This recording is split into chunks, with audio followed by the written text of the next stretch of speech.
The time is 4:30 p.m. The Pelican Rapids City Council meeting of 26 July 2022 is called to order.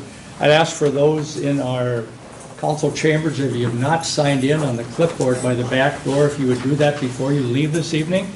And also, if everybody would please put their cell phones on vibrate. Roll call of members. Danielle? Councilmember Steve Strand is absent. Councilmember Kevin Ballard. Here. Councilmember Kurt Markgraf. Here. Councilmember Steve Foster is absent, and Mayor Brent Frazier. Here. I want to welcome each and every one of you here in our council chambers this evening, those that are joining us by Zoom. Also remember our city council meetings on our YouTube channel and also on channel 14 on Wednesday evenings. A few announcements for the next 3 weeks.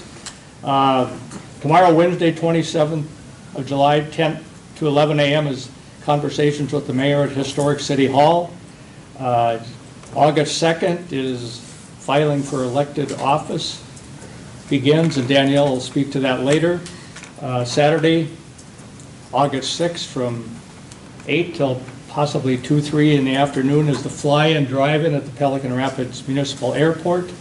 Tuesday, August 9th is the Minnesota primary election. And also on Tuesday, August 16th at 4:30 p.m. is our next scheduled city council meeting. Any other announcements? Any other announcements? Hearing none, if we all please stand for the Pledge of Allegiance. I Pledge allegiance to the flag of the United States of America and to the republic for which it stands, one nation, under God, indivisible, with liberty and justice for all. Thank you. Item number 2 is citizens' comments. Anyone in the audience that is not on the agenda want to speak to for citizens' comments? Judy Tabbitt, Local Foods, Local Places. I'm not on the agenda, but last council meeting I asked permission to contact an Otter Tail County health inspector. And he gave me this information, that the commercial kitchen cannot be put in with the senior living dining down there, the meals that are prepared by nutrition services. So I visited with him for about a half an hour. So we wanted to know that information, probably got more questions than answers, but the kitchen feasibility study, I think, is going to ask for some time to present that on August 16th. Okay, thank you. Anyone else for citizens' comments? Seeing no one else, item number 3 is additions and deletions to the agenda. I have a few here. First of all, I want to delete item number 7, Park Board DNR grant, Kate Martinez. Delete item number 7.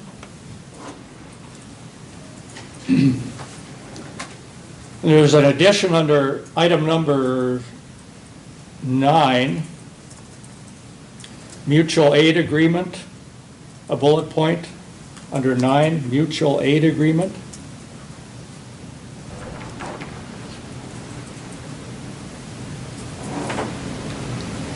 Want to add item number 18, dam removal project. Item number 18, dam removal project. And add item number 19, payment to Minnesota Public Facilities Authority for $875,324.48. Item number 19 is payment to Minnesota Public Facilities Authority for $875,324.48. Any other additions or deletions? Any other additions or deletions? Hearing none, is there a motion to approve the agenda? So moved. Should we take turns? I guess so. Second. Motion, second, discussion? Discussion? Discussion? Hearing none, all in favor signify by saying aye. Aye. Opposed, the same, motion carried. Item number 4 is approval of consent agenda, which I'll read. Item number 4A is approval of council minutes from July 12th, 2022. Item 4B is approval of accounts payable listing. Item 4C1 is utilities report, which is in our packet. And item 4C2 is liquor store report, which is in the package. Is there a motion to approve? So moved. Second? Second. Motion second. Discussion? Discussion? Discussion? Hearing none, all in favor signify by saying aye. Aye. Opposed, the same. Motion carried.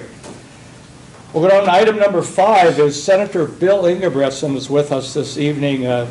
Senator Ingebretson has announced his retirement, and Senator Ingebretson serves here in Senate District number 8. He took office on January 3rd, 2007, which was 15 years ago. Prior to that, he served as a Douglas County Deputy Sheriff from 1972 to 1991, and a Douglas County Sheriff for 15 years. He and his wife Marilyn live in the Alexandria, Minnesota area. I would like to thank you, Senator Ingebretson, for your public service to not only the Minnesota Senate, but also to law enforcement. Thank you so much. Yeah, that's a lot of years. That's a lot of years of public service, and it's always a pleasure to be over here in Pelican Rapids. I say over here, and that is on the far end of my district, but nevertheless, I really enjoy coming here. One of the only cities, I will say, that invites their senator to come and talk. So I really appreciate that, and I hope I can, you know, I hope whoever you know, fills my seat is invited back as well, and I find it to be real hometownish and very informative. If people want to ask questions, here we are, and because we work for you in the Senate, and you guys work for the local folks as well.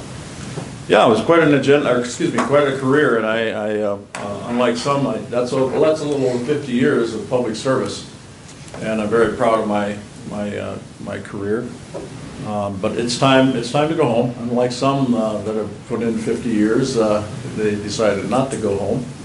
But nevertheless, Marilyn and I have raised our family in this area, and frankly, it's been an honor to represent not only as a sheriff, but as a state senator. It's a true honor. This year, as you well know, you can about imagine how much I have to report. We actually put our time in. It's a bonding year. It's not a budget year. However, we started out with well over $9 billion worth of surplus in the state coffers. One would say, boy, that'd be an easy thing to do, to go down there and spend that kind of money. And quite frankly, back in 2011 and 12, I believe, I was in the Senate then, midway through my career. We actually had a $5.4 billion deficit, and that seemed a lot easier to govern when you had a deficit than when you have money. Well, because for obvious reasons, everybody wants money. Everybody wants money, and frankly, our caucus stood pretty firm in saying that we were going to give it back to those that actually, you know, brought the money to us in the form of tax reductions, and Social Security was one of them. One of the big ones, I think, that caught everybody's eye, and actually we had total agreement on that. That was a bipartisan agreement, but that was only one part of the tax bill. The other part of the tax bill actually reduced the income tax for the state of Minnesota on all levels. That we couldn't come to an agreement on. That the Democrats wouldn't agree to that. So that's why the tax bill got held up. But nevertheless, we still have about $4 to $5 billion on the bottom line going into next session, should we not have a special session. Everybody's asking, are you going to still come back and finish your work? Well, frankly, on our side in the Senate, we had finished our work. We had sent a bill over, with that tax bill, over to the House, which actually has to originate from the House, but they were dragging their feet, so we sent a bill over there, and they did not act on it. We also sent them a bonding bill. Bonding also, by Constitution, has to be started in the House. We sent them our proposal, and once again, of course, they didn't react. So we came to a stalemate at our constitutional deadline, which was, I believe, the 23rd of May, and so far we have not had a special session to finish up the work that I agree. Everybody says we should be able to get that done in time, and I agree we should. There's no question about it. Here's a bonding year. I've been there this will be 16th year now, and I can't remember a year that we didn't have a bonding bill. Even when it wasn't a bonding year, we always had projects that needed to be addressed, and we would borrow money, as the state of Minnesota has done for years, and we have very good credit. Minnesota pays their bills, and the state of Minnesota bonding folks are always willing to borrow money to the state of Minnesota when we have to have it. So one would ask why we borrow money when we have all that money in excess, but that's just going to be, as you well know, that's going to, depending upon, you know, how it ends up.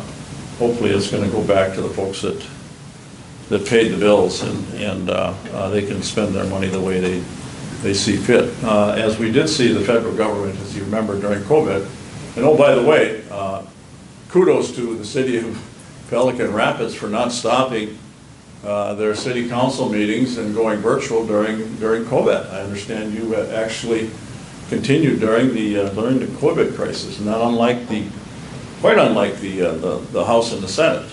We actually went virtual, which was quite an exercise in itself, trying to herd 201 people through the maze of electronics, especially as old guys that hadn't been around that long, what they call electronics, and it was quite a challenge, but nevertheless, it may turn out to be a pretty good situation. These Zoom meetings, they call them now, who knows what they'll call them 2 years from now, but nevertheless, it saved some money. I think it saved the folks some money for traveling, and people were able to participate in the process of legislating without having to actually be in St. Paul. But also, I can tell you that being in person is certainly much better. So that in itself has been a real cog in the wheel, if you will, to get things done in a timely fashion. But again, there's just really no excuse for us coming home without getting a bonding bill done during a bonding year, especially when we have the money to do it. There's a lot of need out there, a lot of highway projects, a lot of infrastructure projects, a lot of regional projects, trail projects that needed to be funded, and they were in the bill, but we just couldn't get it together. So, and I say we, not playing the political card here, but I will say, when you have 1/3 of the power, if you will, the Senate was in control by the Republicans, the Democrats control the House, and of course you have a Democrat governor. A Democrat governor who actually, when we went adjourned, finished without doing a bonding bill, without getting a bonding bill done, without getting a tax bill done, without getting a transportation bill done. We did get the unemployment insurance. We got that taken care of. That cost about $2 billion. We did spend $1 billion worth of federal dollars on that. As you can well imagine, the unemployment just imploded in the states. We ended up in the hole. But we were able to get that across the finish line and got that done. So the retailers and the business people in Minnesota didn't have to pay the what we proposed, or what was proposed, is a 14% increase to replenish that fund. So that was taken care of. We did have an ag bill that was taken care of. Broadband is one of the big things that we all here in rural Minnesota certainly are concerned about. There always seems to be funding, and we have a very good bipartisan discussions about that, and we got that done. Senator Westrom chaired that particular committee, and frankly, there's enough money out there to keep everybody going that is installing the cable. So even though we've got well over $1 billion to go statewide, we're inching up on that, and every year we're putting more money forward on that particular thing, because everybody, of course, now is starting to work from home, as they all know, and not everybody, but there's a lot of people that do that, and we should be able to have the same opportunity here as they do in the metro area. A couple things that we should enjoy. living here and not in the metro area, of course, is public safety. Public safety is one of the near and dear committees that I served on for years, for obvious reasons, being a local sheriff, being one of the only law enforcement officials that were elected into the Senate. I of course had an awful lot of input with that, and had some pretty good ideas as to what we should do. But dealing with Minneapolis and St. Paul was not an easy task. That was a horrendous mess, is what it was, and it was really unfortunate. And our law enforcement community has been suffering since, and they're going to suffer for years to come. My goodness, we got the city of Morris, as you well know, abandoned their police department because they can't get anybody, that'll come to town and be a policeman anymore. Those types of things that are, real devastating on a community. We sit back and we enjoy the quiet times and the nice times, and then all of a sudden something like this comes upon us, and it's going to be a big deal, because the criminal aspect, as you've seen in Minneapolis and St. Paul, and now in the suburb areas, know that. They know what's going on. They know that they're talking about abandoning police. For goodness sakes, no one should have ever expected the gangbangers and the gang members to say, oh, we're going to take some time out now, being there's no cops. We're not going to commit any crimes now. Well, that just flipped upside down. So it's really unfortunate, but Minneapolis and St. Paul have got a long ways to go. And as I've said it many times, wherever I go throughout the district down here in west central Minnesota,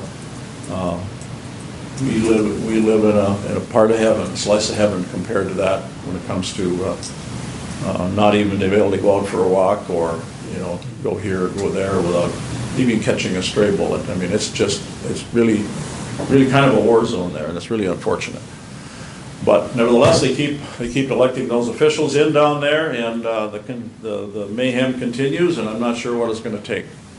It's going to take, I guess it's going to take a governor that's going to be willing to stand up, and unfortunately we didn't have that happen right away. And I think now we're reaping the benefits of not acting when he and a bunch of others had the opportunity, at least not in a timely fashion. So you're going to hear an awful lot about that coming up in an election year. Again, I really appreciate the opportunity. I know you've got a lot of business ahead of you. If you have any questions or any concerns, certainly always get a hold of me. I'm very easy to get a hold of. I get you my cell number if you'd like. My cell number is 320-815-6200. I've always given out my number, even when I was sheriff.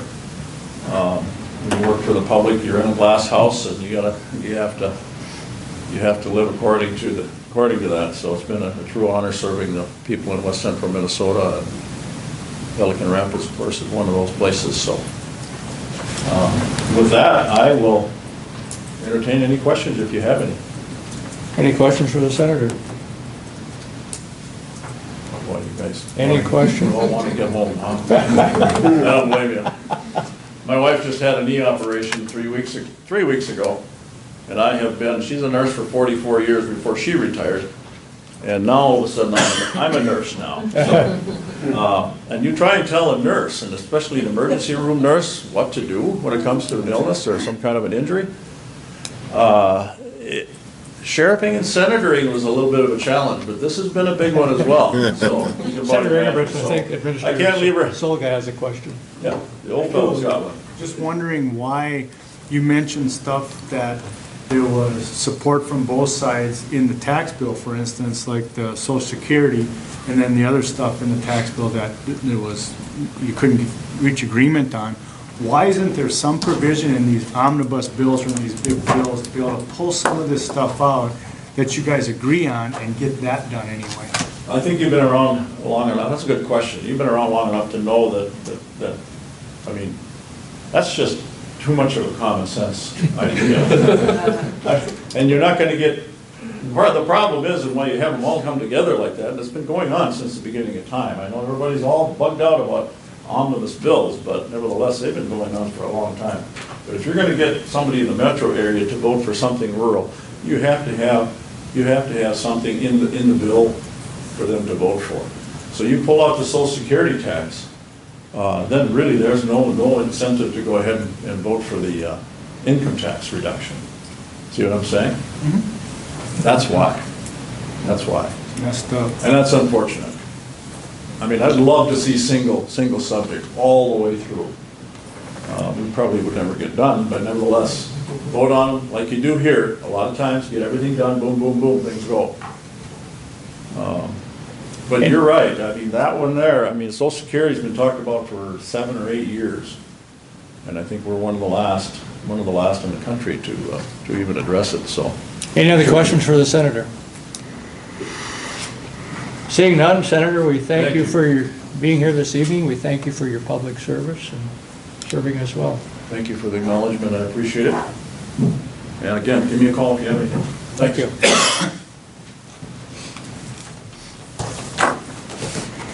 Item number 6 is West Central Initiative. We have Samantha Van Wetchel-Meyer here with us this evening, and she did hand out a packet to us here at the council table. Samantha? Hello, thank you for having me again. I'm happy to be here. I want to start just by saying thank you again for your partnership in the various activities that we are able to do in your community and for your past support. I'm going to share some updates from West Central Initiative this evening and answer any questions you might have. So a lot of our work over the past year or so has been still kind of following the tails of COVID relief. And we're kind of emphasizing our role as the regional development organization for West Central Minnesota. So that's this small handout we just put together. And that shares a little bit of the history of how West Central Initiative became that regional development organization. So we're both a regional community foundation and a regional development organization. And we continue to do our work within kind of the 3 limbs of economic development, community development, and workforce development. Our role under that regional development organization is to pass through funding from state and federal sources. So during the last couple of years here with COVID, there were 15 grants from DEED that came through to Pelican Rapids, through West Central Initiative to Pelican Rapids. And I think let's see here, August 2020 to June 2022 is the time period that we pulled. During that time, the grants totaled $209,681 almost, 99 cents to be exact. And in that same time period, there was a $95,000 loan to a business in Pelican Rapids. So a lot of work through that role of being a regional development organization. We're unique in serving as a regional development organization, which you'll find if you spend a little time looking at this booklet. The others are regional development commissions.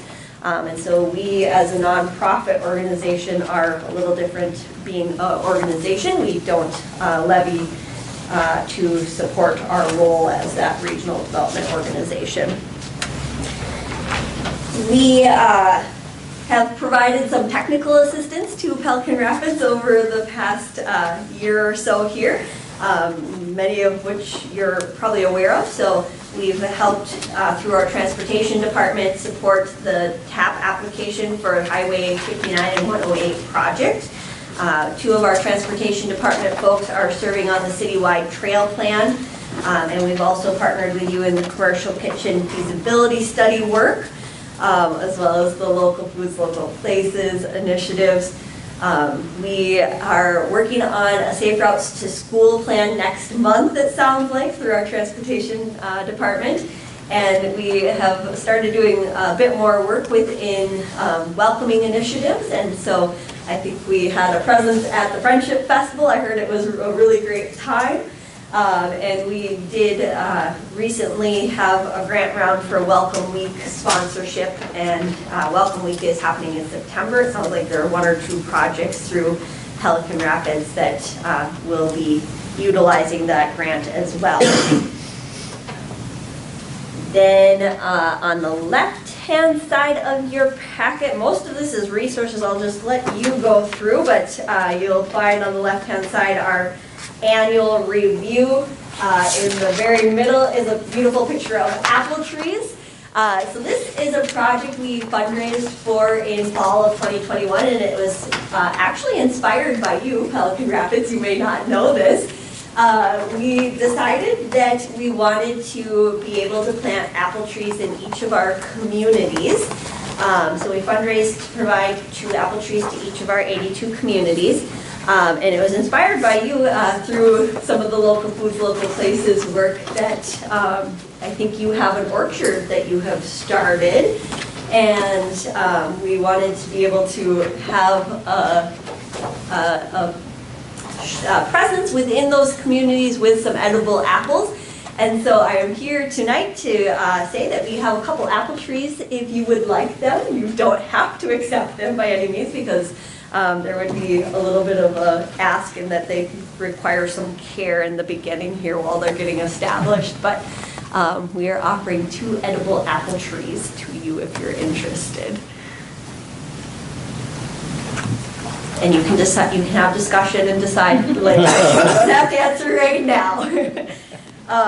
But we can be reached. Contact information is in the front of the folder there. That phone number goes direct to West Central Initiative where we can make sure whoever's best to answer your question will get your phone call. Is there anything that you're working on coming up here that you think West Central Initiative might be able to help support you in, or any projects that you're looking for us to kind of explore funding opportunities, or any questions for me? Don, can you think of anything other than what they aren't working on at this point? No, well, I got one question. In here you talk about, under your little projects assisted by West Central Initiative Regional Revolving Loan Fund. Is that a revolving loan fund that you guys have, or is that a revolving loan fund that you guys helped somebody get started? We have a revolving loan fund through our business development programs. So then what types of loans do you provide them funds for? Good question. I would not be the best to answer that. I was referencing the business development sheet here to see if it gives us a little bit more information, which I don't see revolving loan funds on here, but the best person who would be able to answer that is Greg Wagner. I'm sure you know of Greg, and I'll make sure he reaches out to you, Don. Sure. Any questions for Samantha? Any questions? Thank you. Okay, well, thank you for being here this evening and the presentation, Samantha. We'll keep in touch. Yes, thank you. Thank you kindly.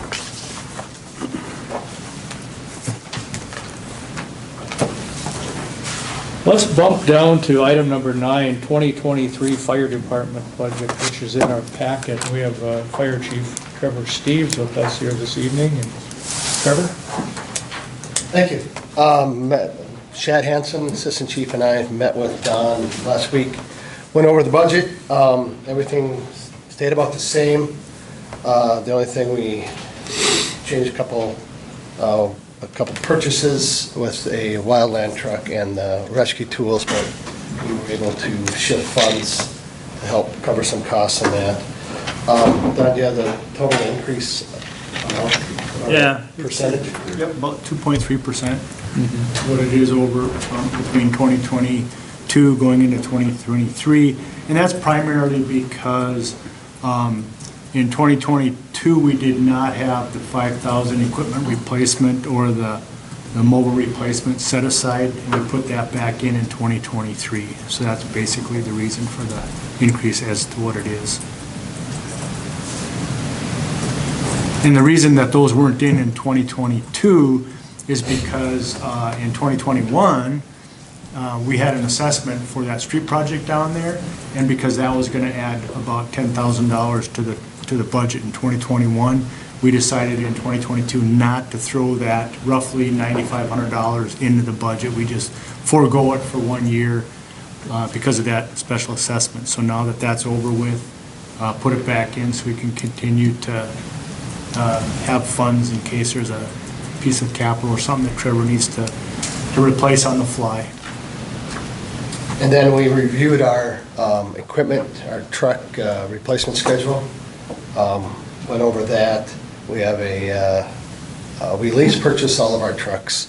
So our next major ones will be in '26. And that's about the time that the fire hall gets paid off too. So there'll be some adjusting there. We'll actually have 2 trucks due at the same time, but I have to look at what's going on. So we have a good schedule. That's one thing we do not want to get behind on. As you know, with any city major equipment like vehicles, trucks, they're expensive.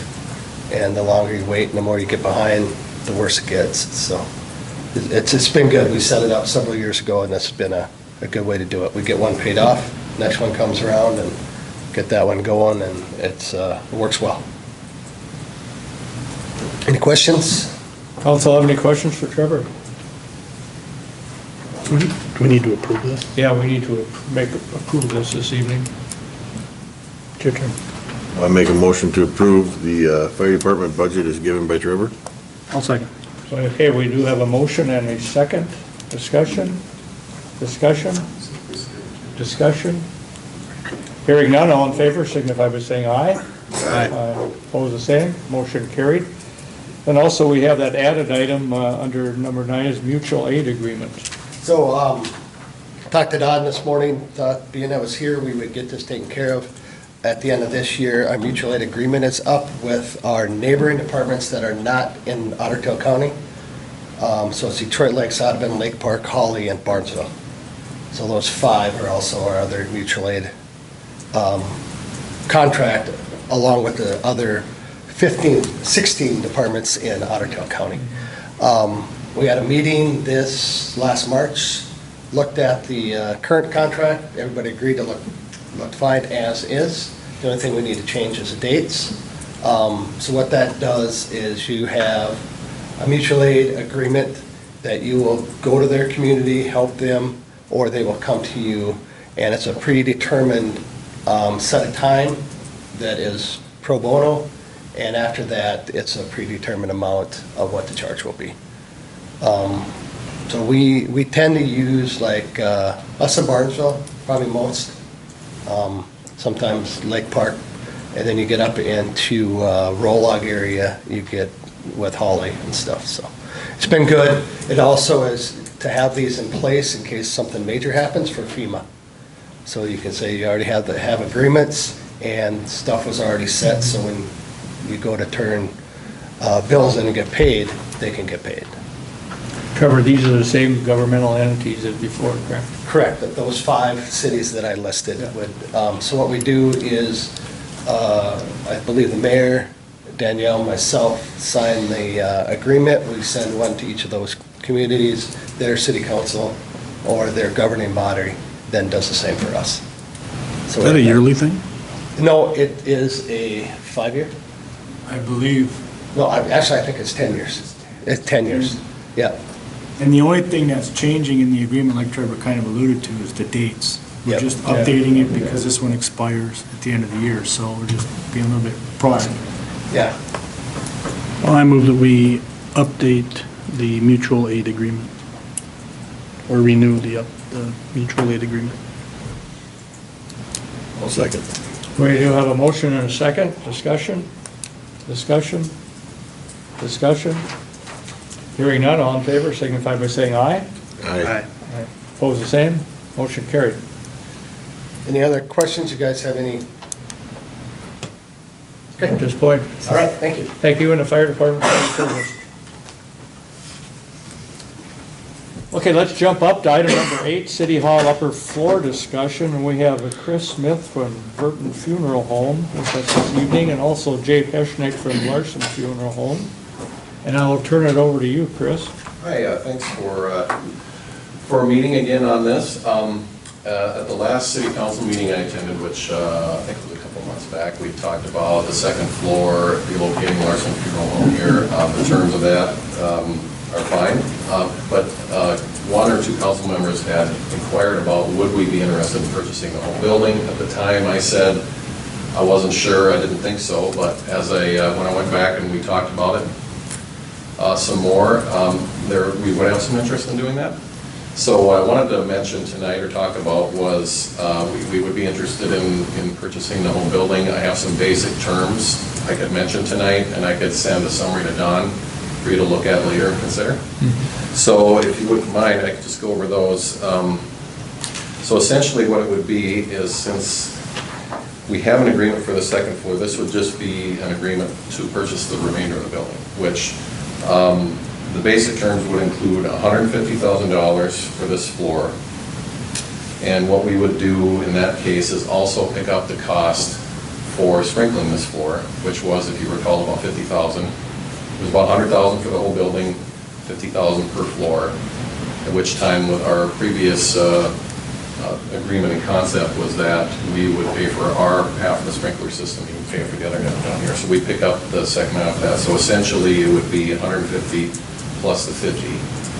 So the net gain for the city would be about 200,000. So, and what we'd also ask, what we'd look at it as is a sale leaseback. So I'm assuming the city would still be staying on this floor and would want to stay. So we would look for to sign a lease with the city here. And just as an initial term to throw out would be where we'd be looking, we'd like to have a 10-year term at roughly $10 a square foot. Now I know that there's been some discussion about possibly relocating City Hall at some point. If land was located or something were to happen, we could discuss, some sort of early termination throughout that term somehow, however that would work out. But, generally speaking, the longer the term, the better rate you would get. Shorter the term, the rate would be a little bit higher, just as a way to look at it. So we'd like to start with that and see how that goes. The only other terms about the lease would be, we as the landlord then would be responsible for all common area maintenance, which would be parking lots, landscaping, exterior of the building, the roof, any shared common area in the building. The only thing that the city, what we'd ask is that we do is separate utilities so that we each pay for our own gas, electric, and if water can be separated. I don't know, Don, if the water in the building is just 1 meter for the building. Now, sometimes they can get expensive. So the main two, though, are gas and electric. So, based on, we each pay what we use, which we think would be a reasonable way to look at that. So that's just the general outline of what we were thinking. I just wanted to ask if there's any questions on that. Would you like to, I can send it to John and you can talk about it and discuss and then get back to us? Yeah.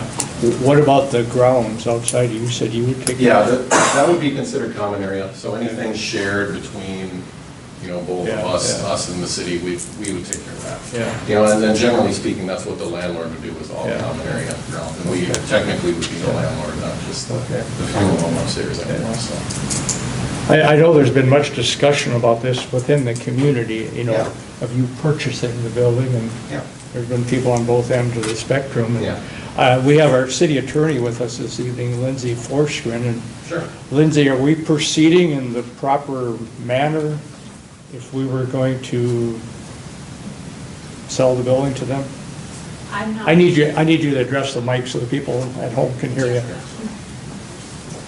So the short answer to your question is I'm not sure at the moment, because it depends on a few different factors. There's a few different processes. So it really depends if you're selling to a governmental entity, to a private entity, for public use. There's a bunch of different factors that go into it. So what I would ask is, before anybody moves forward with finalizing anything, with extending an offer, accepting an offer, I guess the offer's already been extended, but before the city can accept that offer, just making sure that we do follow proper procedure. And some of my initial research, I've seen some writing about public hearings and holding a public hearing. I know there's been some talk in the community about an auction being required. In my preliminary research, I don't believe that's the case. I think an auction is required when the state of Minnesota is selling land, but I don't believe that applies to a city. So I would just ask that before anything is signed, before anything is accepted, the terms be forwarded to me so I can ensure the proper procedures are followed in completing that sale. Do you need more specifics from us before you narrow something down, or not? The one thing I'm wondering about is a lot of the language I see in the statutes are no to nominal value. Now, it sounds like, to me, the terms that are being thrown out here would not be nominal value. I mean, I don't know what the value of this building is, and I don't think we did an appraisal or anything like that. So I think kind of looking into that further and making sure we understand the definition of nominal and whether or not this falls into that category or another category is what's necessary.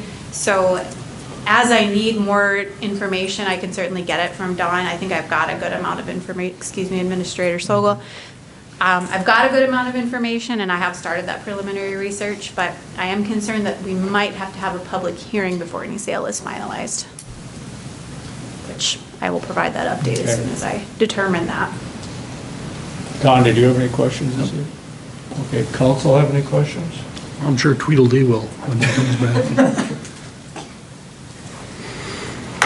Yeah, Chris, if you could get that information to Don so we could look at those, specific proposals. Yeah, that's great, and we, all I would ask is that, since we had in concept agreed to the previous idea, now we have the new proposal, from a timing perspective, we've been pricing out all the improvements with our contractor, and I would anticipate we'd have the close back in 30 to 60 days, so that whatever process we need to follow, that we could try to complete that in the next 30 to 60 days, or preferably less time would be better, so we can prepare and schedule.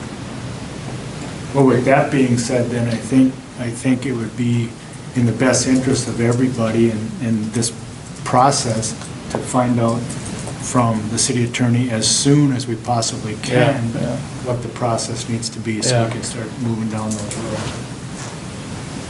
I do intend, so this actually was brought to my attention last week, and then I had gotten a little more information from Administrator Silva, and I had started this preliminary research.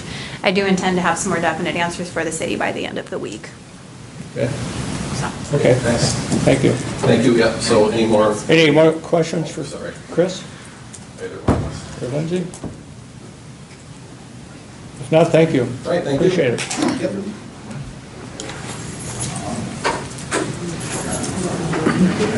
Let's go down to item number 18, dam removal project. We have Wes Keller from Houston Engineering with us here this evening.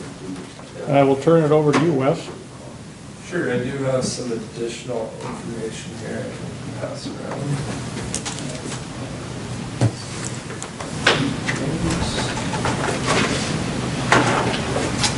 Apologize, I have enough for a few on each table here. Is that the plans and stuff that you sent over also? Just Yes. make sure that they got copies. Oh, did you send it today? It was in the packet, right? That's what was in the packet? Yeah, there's a few updated items in here. Thank you.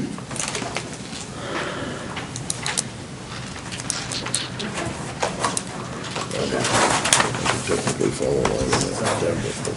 Okay.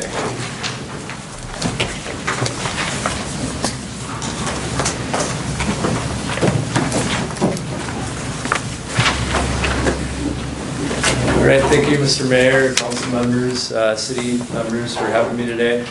My name is Wes Keller. I'm with Houston Engineering, and I have been involved with the dam removal, Rock Rapids pedestrian bridge project for over a year now. And I guess I have a few things for you today. I thought maybe I would start out by, since it's been a while since kind of giving you guys the last update on progress, just give you a kind of where we're at with the dam removal, Rock Rapids, and pedestrian bridge project as a whole. So I guess last time we had spoke was this winter. We were currently looking for bridge funding at that point for the pedestrian bridge. And along with that, we needed some geotechnical work done for the foundation design of the bridge. We were able to get the geotechnical work done, and this spring actually received a grant for the pedestrian bridge. So that kind of kick-started the design of that, and progress has been made on that front. Through that time, we've also had some other issues come up with the existing storm sewer and coordination with the highway reconstruct project. So we've had some coordination with them on that, as well as we've had some coordination with the DNR and the State Historic Preservation Society on Pelican Peat. So that brings me to kind of the second point of me coming here today. Was through this process we have decided it'd be best to, with the delicate nature of Pelican Peat as he sits today, to kind of separate that portion of the removal of Pelican Peat to a safe location while the construction of the dam, removal of the dam, construction of the rock rapids takes place, to have him in a safe location where he's out of the way, and we can safely remove him and get him off site. So with that, we propose to have a separate contract for a specialized contractor who has experience with working with SHPO, working with a more delicate procedure like this with Pelican Peat to remove him from his current concrete foundation, take him to the designated storage location, which you can see in the smaller packets provided with you there.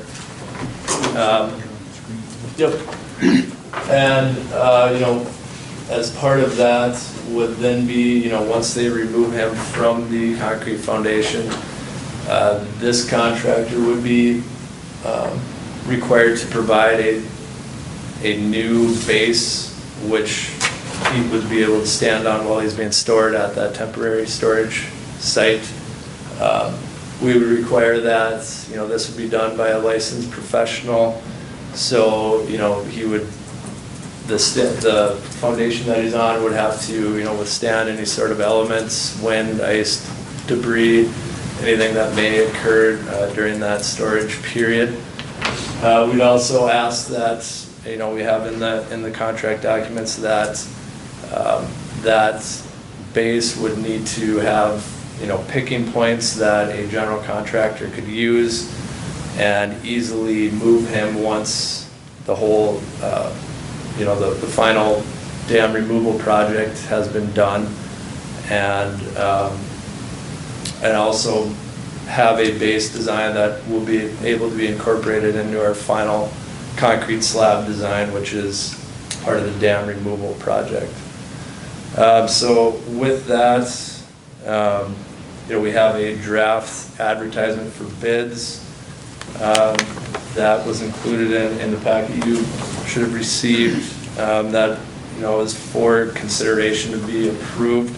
We would like to get that out, that advertisement out for at least a 3-week period, and within that time, we could address any comments you might have on the plans. The real priority here is we'd like to get all this done, get Pelican Peat removed before any sort of construction activities take place for the dam removal. So with that, I can take any questions you have on the relocation of Pelican Peat, and we can certainly go into any questions you might have on the dam removal project as well. I got just a comment, Wes. Where you have him located, there's actually 2 lots there. Okay. Before you send that out, I think we want him on the back lot of that Sure. property. Okay, yep, not a Just- problem. So it just gets moved there, simple without change, but Yep. it'd be much better access for everyone involved there. If I remember right, when we were talking last, in the winter, that Pelican Pete needs to be repaired, and I can't remember if you guys were gonna be looking for somebody to repair them, or if we were looking for somebody to repair them, but it seemed, it would make sense to me that if he's being removed for the project, that would be the appropriate time to have him repaired. Is that an off-site thing, or is that the Pelican doctor comes here? I mean, what? So I did consult, one of the specialized contractors that has had experience dealing with Paul and Babe and Blue Ox and Bemidji. And he actually did meet me out at Pelican Pete's. His opinion was, he is in pretty rough shape. All the plaster, the metal frame, and I guess his opinion was to completely restore him and, remove the plaster, get down to bare frame would be very expensive. His opinion was, the biggest concern is removing him off of that concrete foundation right now and doing it in a way that's not going to further damage him.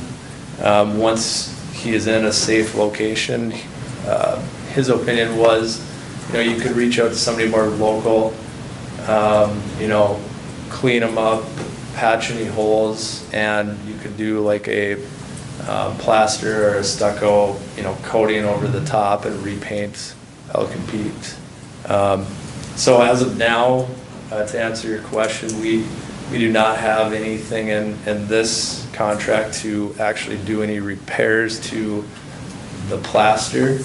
Anything with, if they were to damage the legs while they're removing him off of the concrete slab that he's in right now, they would be liable for that. But as far as, patching any holes in the plaster or anything, the thought was that he'll be stored on that site for a considerable amount of time, and within that time, city or we could help look for, somebody more local that might be able to do the repairs at a more reasonable cost. Here's one of the things that, and the difficult thing with this project is the fact that Pete's got to get out of the way to do the work. Also, because of the state of Pete, we want to kind of not move him real far because we don't know how far, moving him too far might create a problem in itself with him starting to, who knows, crumble or whatever the case may be. So we were trying to think of a place to move him to get him away from the work that's going to be done at the dam, and then look at fixing him. And it'd be great to be planning getting the repairs done now, but initially we were hoping or thinking that it'd be nice to be able to take him out of there and put him indoors someplace so that it's not going to be a big deal when winter comes. But we don't have any place. He's too tall. So the best case scenario that we could come up with is get him away from the site, move him as far as we possibly can without moving him too far. But we still have to figure out what we're going to do with him once we get him off site. And again, the site has been identified as just an empty lot that's not too far away. The property owner said, yeah, that's fine, you can put him there. But we are concerned about what do we do with him when he's there? And how long is he going to be there? He sets out and goes through winter where he's at now. It's possible he might be going through winter on that lot. Because we don't have any place else to take him. He'll go through winter, for sure, this winter. Is it, And then we will have to find somebody, try to find a company that can redo him. but, I mean, does he need to be stored standing up? I mean, Yeah, that's the plan. he can't be Yeah. laid down? I think the weight of that would probably be too much on that plaster. And I think that's what you were talking about in the proposal was whoever bids this is gonna be able to take him, create a temporary base for him that he's gonna be able to stand on, protected, chain link fence around him on that lot. Yeah. And then once they're done putting the final resting place for him on the south side of the river, hopefully he'll be repaired at that point and it'll be able to be taken up, and that structure, that base that they've designed for him will be able to set and get incorporated into the new slab. So this bid includes removing him from his present site to the remote site and then moving him back from the remote site to the new site. Well, that's a question I don't think that I so. had too. That is, we did not include that into this bid just purely because we don't know how long the dam removal is gonna take. I think it'd be a lot of risk for a contractor to bid this contract without knowing an end date or when they're gonna have to remobilize to come place him in his final location. So, I guess what we were proposing was that the contractor now builds a base that is stable enough with easily accessed picking points that are not going to damage Pete in any way, that it'll be lifted by the new base, that he'll be easily enough moved without damage by the dam removal contractor, the bridge contractor, whoever's under that contract. That way you don't have two open contracts going forward at the same time. So then when the river restoration project is complete, we'll have to go through another bid process to move them back? No, that would be included in the dam removal Okay. project. So the next bid. So the final base for Pelican Pete is in the dam removal project as part of the pedestrian bridge and the final base. So that would just be part of that contract for that contractor to go to the storage site, move him from there and install him into the base. So refresh my memory. What role does the DNR have in this, as far as the bid, I mean, we're bidding the project, but what role do they have in this? So the DNR has agreed to pay for any relocation of Pelican Pete, so the removal, the relocation of them, but as far as any sort of fixing of his current condition, any of that would not be covered by the DNR. So it's like we've talked about all along. They'll remove him to a site, we pay to fix him, they put him back on. And our only cost in that is to basically fix him. And the new foundation is also under the DNR. That we set him on the south side of the river. Yes. Yeah. So they're gonna remove him and put him back on the other side. We just have to get him, we have to pay to get him fixed. It's something we're gonna have to do. Well, yeah. And, there's always, I don't think we want to necessarily, and maybe this is more of a thought or a question of having the repairs done when he's on the south side of the river on that platform. Do we fix him while he's off the platform, or do we look at fixing him when he gets back on the platform? Did that professional movers touch any questions about that? Where you would restore him remotely or at his new site?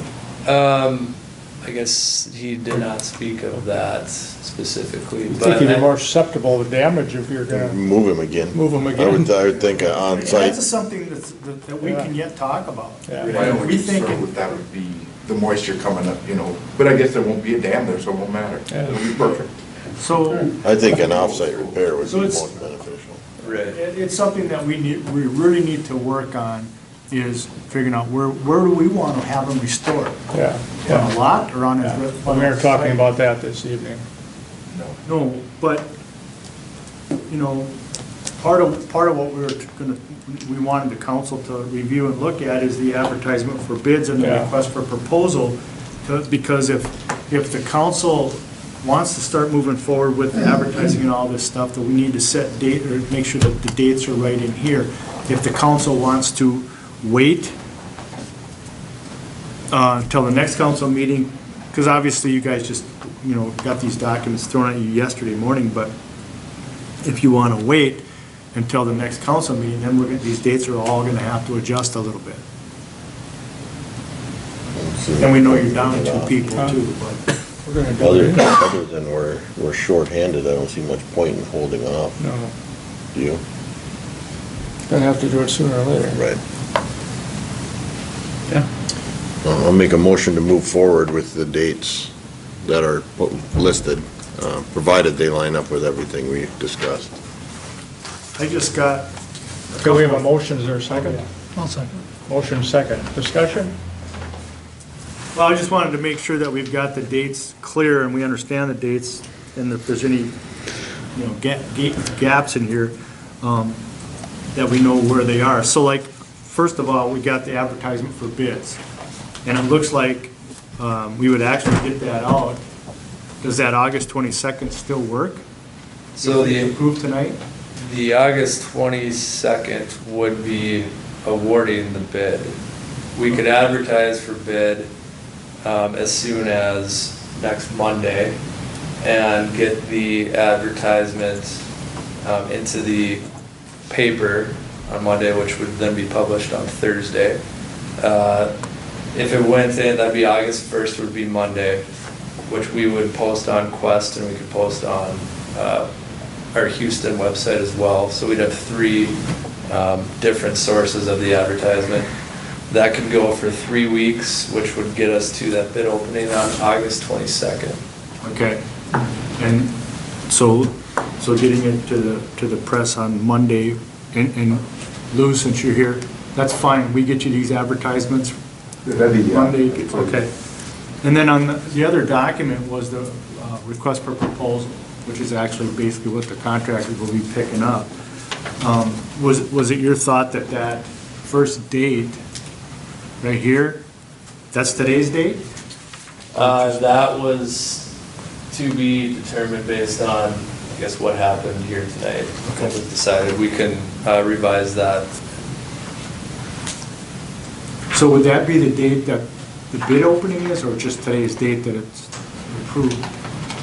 We would do basically the dates that it's posted. So if we advertise for it, we don't post the actual RFP and plans until, maybe the following week when we put that date on. Okay, so we have to fill that in. The other thing I wanted to point out, I know on the advertisement on the second page, the very last paragraph, it talks about the existing foundation must be complete by September 30th, all other work done by October 28th. And then on the proposal, it says the removal of statue complete by September 30th, all other work completed by November. Is that the way it should read? That was one discussion I was hoping to have tonight, if there was a time period that was preferred as far as, I think we want to get the removal of peat done by that September date. As far as, requiring the final closeout of this contract, which would, getting the base done and getting the temporary fence, security fence up and everything, would be, whatever preference you guys would have on that. I don't see it taking more than, I think 30 days would be plenty of time for that. And that's why I brought it up, because the sooner I think we get them placed and we get the fence around them, the better. If the intent was to complete all of the contract work, so he's got the fence and everything, get them off the foundation, all that stuff, and get it done by October 28th versus November, Right. That's what I would prefer to see. You see that as you want that to change? Yeah.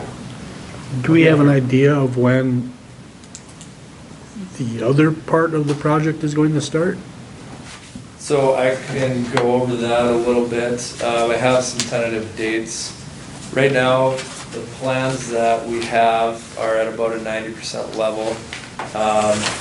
We are working through the final permitting requirements, which part of that is working with SHPO and the DNR on our Pelican Pete Foundation plan. We are targeting right now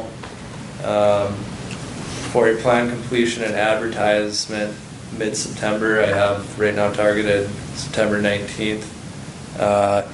And then plan for a 38-day advertised period, which would get us to awarding a bid in middle of October, October 19th, with construction potentially starting as early as November 1st. And by then, obviously, Pete will already be gone. Right. And, I mean, that was the point of my question, is that we're not gonna remove Pete and then have another 8-month lapse of anything going on, and so. No, we don't have. We've crossed all the hurdles, right? Right. We should be done now. So then on the second page of the proposal, project schedule, that August date you have there basically is the day that it will be, assume a decision on the contract will be by the 22nd, because, well, actually, it would be the council meeting after that. The council would award it. Okay. So, what's the last council meeting in August? 30th. 30th? 30th? So the council would award, we'd open the bids on the 22nd, the 30th, the council would award it. Okay. So that'd be the 30th. So, from my standpoint, and looking at, if the council wants to approve the advertisement for bids and RFP, that should get us what we need. What were the changes done? From November to October? Nope. Yeah. Yeah, no changes to the advertised for bids. And then on the proposal, the required services would change from November to October 28th. The project schedule would be August 30th, because that's when you guys would award. Didn't you make a motion about accepting the advertisement?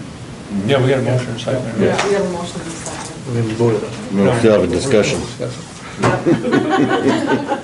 So one of you made the motion, one of you seconded it. Yeah, well, that's what I thought, but man, this is. One question then, so now that we got the dates kind of in our head, so if the council approves it on August 30th or awards that one, that gives that contractor really 30 days to get it here and get it moved. Right. Is that enough time? What do you mean 30 days? They award it to that contractor on August 30th, Yeah. and it says here Pete's got to be removed by September 30th. That's 30 days.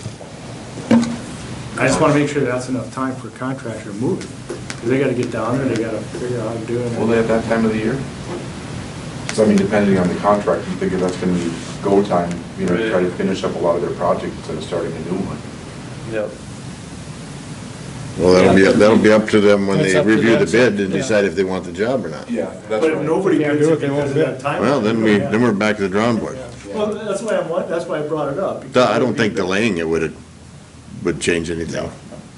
Only make it more difficult if we get late into December and, Well, I was thinking even into October, you can get frost and then, That's why I was It was even kind of mid-October. thinking, does it make sense to give them 45 days to get him out of give them there? 2 weeks, give them till mid-September, October. Yeah, mid-October. Was still, because you would think if it's moving him, if they can get him moved by mid-October, they should be able to finish up putting a fence around him or whatever a couple weeks after that, still end it by the end of October. Yeah. So it would just be changing the completion date from September 30th to October 15th. You guys comfortable with that? oh yeah. As long as we can get it done before they can't access it. Yeah. Right. And we keep the final completion of it. So Wes, And obviously, like any project, if something happens where they need more time, they just get a hold of us. are you comfortable there's somebody else there to do this project? So the contractor I've been talking to has been asking about it. And they are actually working in Bemidji on a current contract, and he is interested in this one. Okay, good to know. Okay, any more discussion? Any more discussion? Hearing none, all in favor signify by saying aye. Aye. Opposed, the same. Motion carried. Anything else, Wes? No, not unless anybody has any questions for me. Thanks for joining us this evening. Thank you.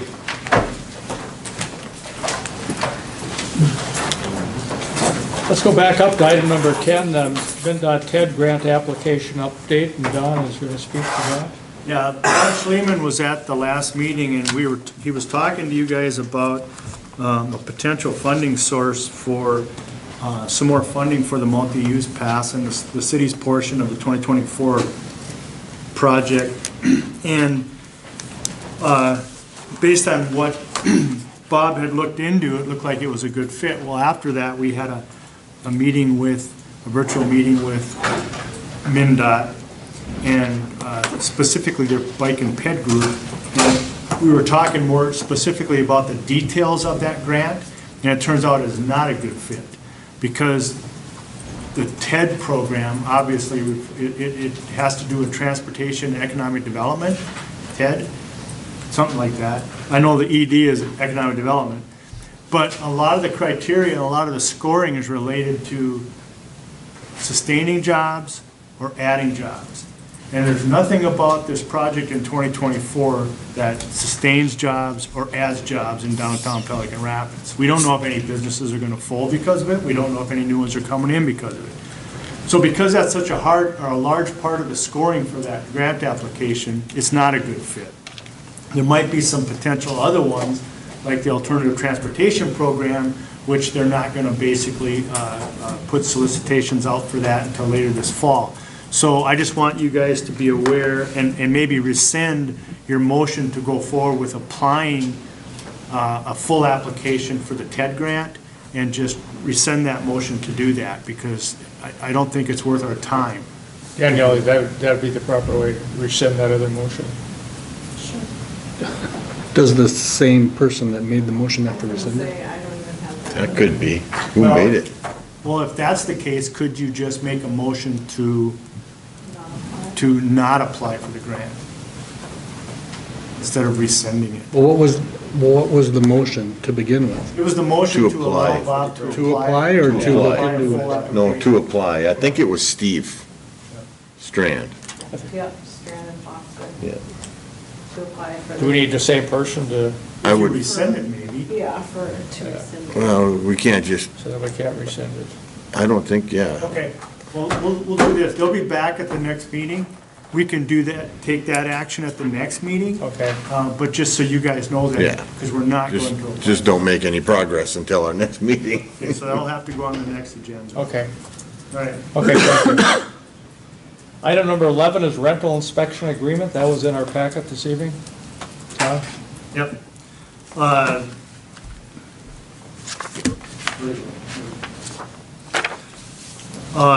Our rental inspector, Sid Fossen, basically sat down with me, and he put together a revised rental agreement that was in the packet.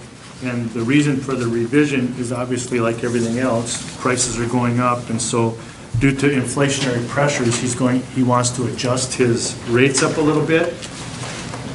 And so really, he's just changing the per unit rate by $5. He's going up from 40 to 45.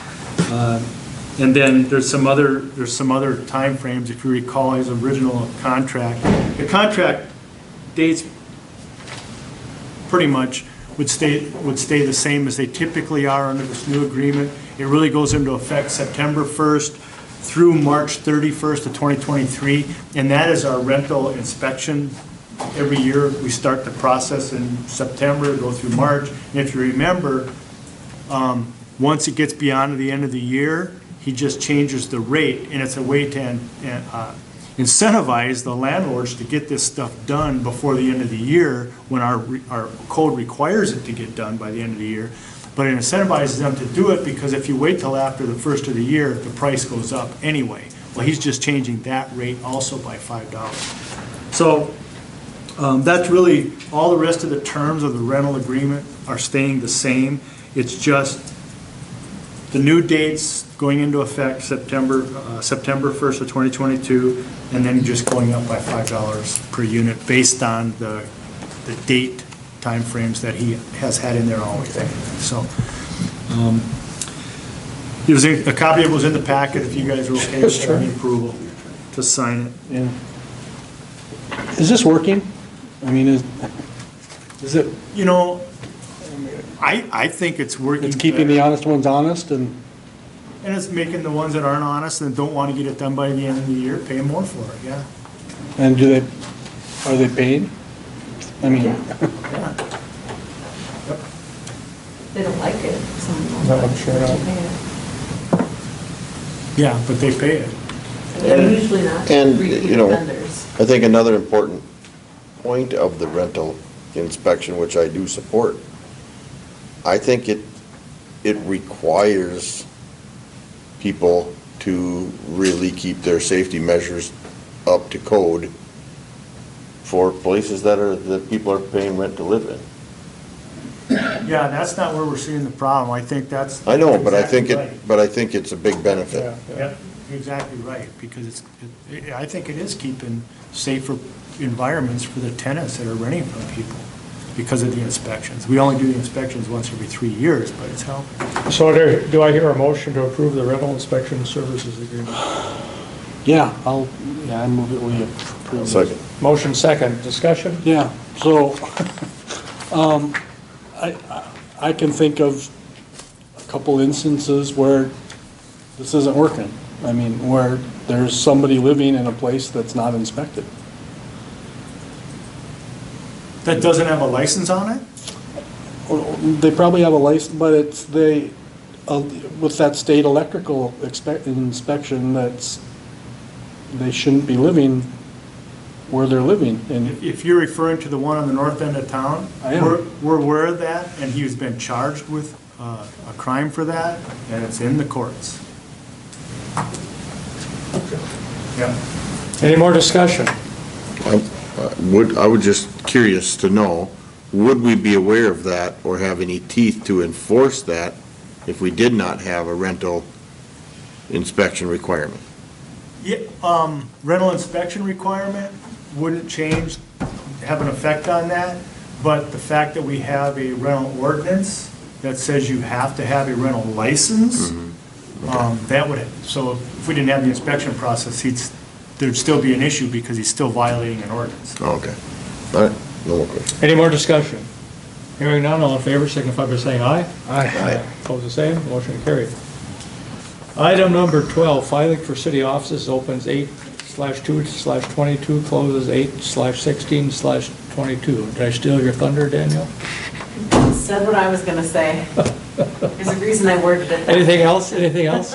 No, the positions of. Where do they mayor, file, how much does it cost? The position of mayor and 2 council members, which are held by Councilman Steve Strand and Councilman Kurt Markgraf are up this year. Filing costs are $2. You can come in here to City Hall any of those days between 8 and 5, and somebody will gladly help you. Any questions for Danielle? What if we don't come in? Then you can't file. That's simple, huh? That's simple. Okay, thank you. While you're on a roll, let's go down to item number 19. Payment to Minnesota Public Facilities Authority for $875,324.48. Yes, this is, I actually just got this today, and it's our bond payments. We make this payment annually for our big wastewater improvement bonds. And I just wanted to, the way the mail goes, I wanted to make sure that we got it in the mail with plenty of time, so. We have enough in the liquor store fund to cover that? It'll be coming out of water and sewer. But yes.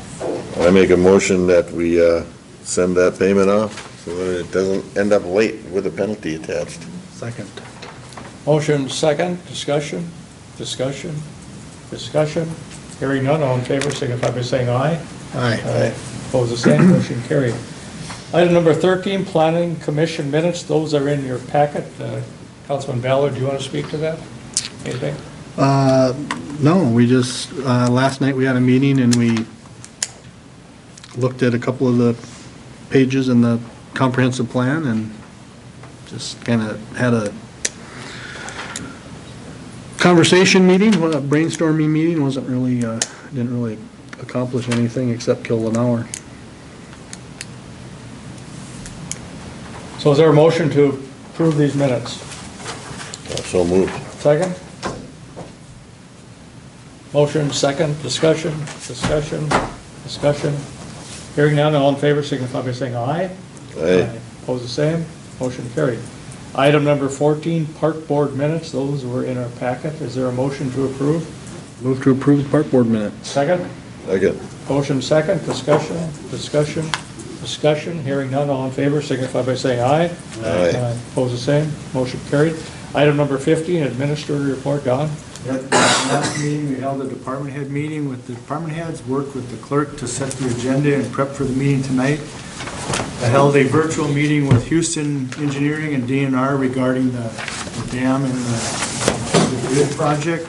Attended the 2024 virtual project design meeting with 2024 project with MnDOT. Met with the rental inspector regarding this rate adjustment that you guys approved tonight. Held bid openings for the old fire truck and sold that. We sold that for a couple $1,000 less than or a couple $1,000 more than we thought we were going to get for it. We got $12,600 for it. That was good. Met with the fire chief regarding the 2023 fire budget. Attended the quarterly safety meeting. Had a virtual meeting with Apex Engineering and MnDOT regarding the TED grant that we'll talk about at the next meeting to rescind. Had a virtual meeting with the DNR in St. Paul and the State Historic Preservation Office regarding the dam project in Pelican Pete.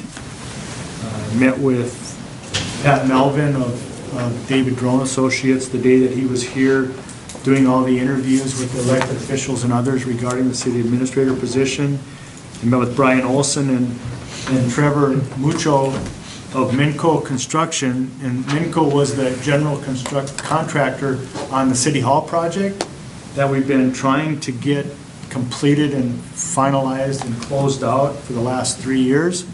And that company was bought by a couple of other individuals, and he came and met with us and we went through the punch list, and he is very motivated to get this project done.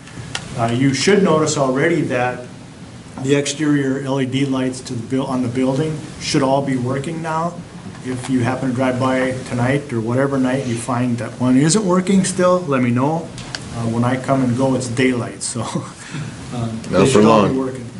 Pardon? Not for long. Yeah, right. We're losing minutes a day. Yep. Time's changing quick. And then I had a virtual meeting today with Flaherty and Hood regarding some documents that they had sent over to me to fill out in regards to the wage study. And so I worked on them, completed them, and got them back to them so they can prepare that and get back to us with the next step. That's my report. Any questions for Don? Nope. Thank you. Thank you. Item number 16, mayor report, just a few items over the last couple of weeks. Met with members of the Hospice of the Red River Valley. They're building a new hospice house in Fargo on 56th Avenue South. They wanted to meet with and explain this so I could pass this on to city officials, that it's Hospice of the Red River Valley is very instrumental in our community. They work in the nursing homes up here. Interview with Patrick Melvin of David Drone Associates on July 21st regarding search for next city administrator. Attend the Local Foods, Local Places Steering Committee meeting on July 21st regarding the commercial kitchen feasibility study. I met with Stacy Almars of the Youth Community Council of Pelican Rapids regarding youth activities in Pelican Rapids. There's a group formed, and I guess that's been ongoing for many years. Is if you're a teenager in Pelican Rapids, what do you do after hours? Where do you hang out except for the high school parking lot? And they're going to have some more meetings to see what they can come up with, some suggestions. Tentative conference call on July 22nd with Nadal Omar and Dr. Mohammed Sanal of Fargo-Moorhead Islamic Society regarding a petition to cancel the forfeiture of the mosque, the old bowling alley building, which will be addressed at the Otter Tail County Board of Commissioners, and a similar conversation with Commissioner Wayne Johnson on this same topic. Attended the Ultra Light Fly-In on July 22nd at the Pelican Rapids Municipal Airport. I don't know if anybody else was out there, but that was quite a sight to see. They had over approximately 30 ultralights, and many of them in air at the same time. And people come from Canadian border, southern Minnesota. There was somebody from out of state, Bismarck, North Dakota, and they say this is the best one in Minnesota. And I saw the crowd was yeah, huge out there. It was great, yeah. It was full. So if you have not attended in the past, put that on your calendar for next year. Then I met today with Administrator Soga to review the agenda for this afternoon's council meeting. Any questions of myself? Nope. I have a question for Don, quick. Have we heard anything about the two ladies that were gonna try to do a DMV office in town? I mean, is that dead in the water, or is that? It's not dead in the water.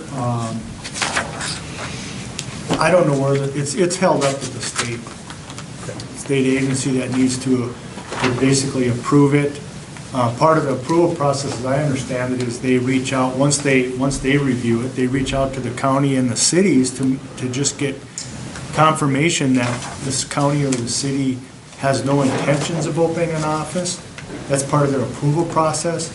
I was told 9 months ago, that it should be something that should be done within the next 30 days, but that was 9 months ago.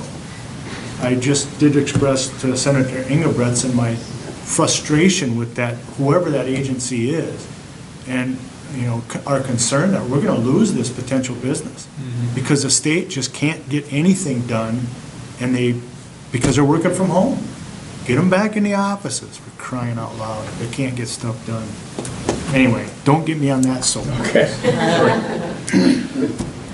Okay, seeing no other business, evening's council meeting adjourned. We can't go anywhere, Steve's gone. That's right. Who's gonna make the motion? Move to adjourn. Second. Motion second, all in favor, signify by saying aye. Aye. All the same. Meeting adjourned. Thank you. I would think that'd be frustrating for those ladies. Oh, You think? Heck with it.